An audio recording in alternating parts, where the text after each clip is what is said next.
the theme tied in really well to just off the name alone, like the Beer Cantina. The tacos pair really well with beer, and you can really lean into freshness and great flavors, rotating, like a combination of rich, complex, and fresh and bright. So a lot of that stuff to me is just, it's a perfect blend to just pair with beers in an outdoor setting like this.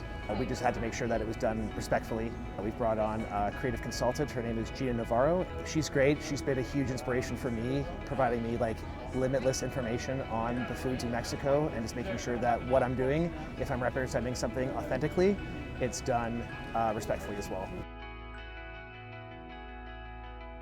It's super on brand with the local beers and how important it was to provide something as local as the beers. This place feels like a community center and like a community institution, and to provide to the communities around the city who are like doing all of this work that might go unnoticed to other restaurants who aren't necessarily using this kind of like food hub provider. Yeah, it just all goes so well together. Having that understanding that to support local and to receive that like level of quality means that there's a cost to that, but that cost is treated as a necessity.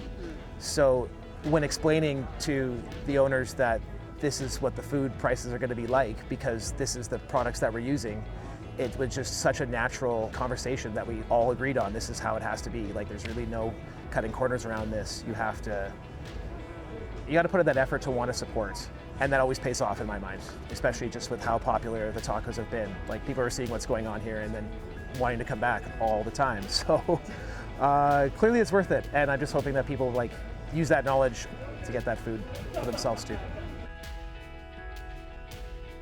I just like automatically, the first thought was Fireweed, just to know that somebody who had already been doing this kind of work, this kind of like in-depth planning, organizing, and facilitating, which is like a huge task that's difficult for chefs to necessarily have to reach out to those things.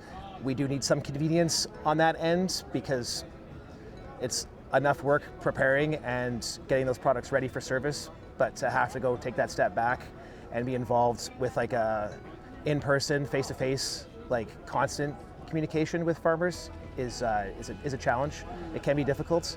So having Fireweed be able to provide that, we knew that'd be a good start to making sure that not just that the products were local, but like the sustainability. As somebody who's worked in kitchens for a long time, I have never really been able to work with local beef. For some reason, Manitoba beef just doesn't seem as available with larger suppliers. So having that quality of beef being available the way that it is has like really like changed my mind on where I'm going to get my beef from going forward in the future, and being able to meet that farmer face to face. And that relationship might have never been developed if I hadn't been in contact with Fireweed. Well, the order sheet is really exciting for me, actually, to go into that product list and see what's available, what's featured, and then the quantities of those items as well, because I do like the creativity that comes out of limitations. Not to feel like, oh, is that it? But actually like, oh, this is what's available and this is what we have. And then like the actual ordering aspect of that too, being able to work with those ingredients. And like, to be honest, I had never tasted a carrot so good before than the carrots that we've been bringing in. Yeah, it's just like shocking to me, the difference of quality. And a lot of chefs don't necessarily get to work with these products at the level that I feel like we are and the quantities that we're bringing in. So all of that's just really exciting to me. It just wants me to promote sourcing local food in this manner more.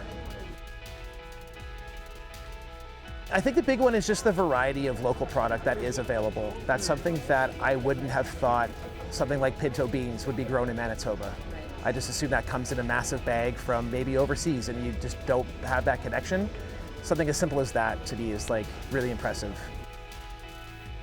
What I am hoping for the future is that people are paying attention to the products that we are bringing in here, because I feel like we're doing a good job of advertising, like where they're from, and hopefully people are more mindful that you can get a hold of these products because they are worth it and they are more accessible than people think, and they're not as inconvenient either as people think to obtain. So I just would like to see more of that. I'd like to have farmers just be like way busier on a customer level, not necessarily like just with restaurants. I'm hoping to see more restaurants also like doing this switch over potentially from using such like large nationwide factory farming. I know that's difficult because profit margins are tight, and that's the framework that some restaurants are tied to. But yeah, like if it becomes more, I guess, accessible for restaurants, then that means that will pass on to the guests that are coming in. And yeah, everybody wins.